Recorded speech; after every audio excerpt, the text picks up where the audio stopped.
des familles bien présentes et religieuses. L'horreur de l'esclavage, supplantée par la force et la détermination d'esclaves, est devenue le symbole de la victoire de l'humanité sur l'animalité. Sur les traces d'Harriet Tubman, le projet de création théâtrale vient d'être présenté au public, en tout cas dans sa première phase, ici même à Yaoundé, espace Modaperf.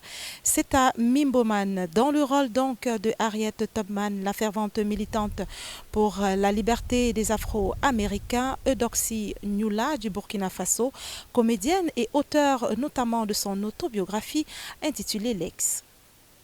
Le ciel, m'a-t-on dit, n'a jamais entendu pareil hurlement menacer son plafond. C'est au cœur de cette atrocité que j'ai vu le jour, la nuit, à cette heure exacte, où le contremaître Macapelle m'assurait de cette 30e coup de fouet, le corps endolori de ma mère.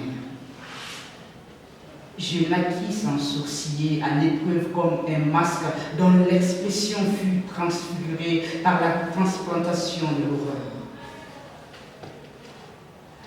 Quant aux cris que je poussais au plus tard, ils furent que l'écho des douleurs m'ayant précédé.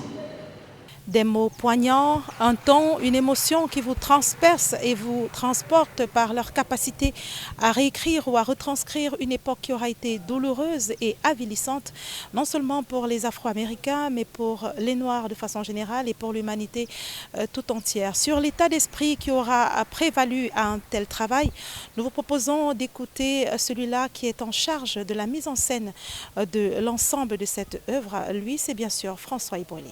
La peur. Où est-ce qu'il va trouver de l'argent pour réaliser ça, en sachant que c'est une équipe multilatérale. Certains viennent du Congo, de France, du Burkina Faso. Réunir ces gens-là, il faut de l'argent. Et de l'argent, il faut aller chercher. Et il n'y en a pas toujours. On met très peu de l'argent dans l'art. Et j'espérais avoir un peu d'argent au Cameroun, je n'en ai pas, j'ai pas eu. Et on n'a même pas répondu aux demandes. Il dit, bon voilà, il dit, mon pays, ils s'en foutent, ils ne sont pas intéressés. Pourtant, on vient faire des recherches ici. Et je souhaite à tout le monde d'aller à l'île de Manoka et arriver à cet extrait où, quand on arrive là, je pense que tout esclave qui est arrivé là a dit, non, c'est fini pour moi.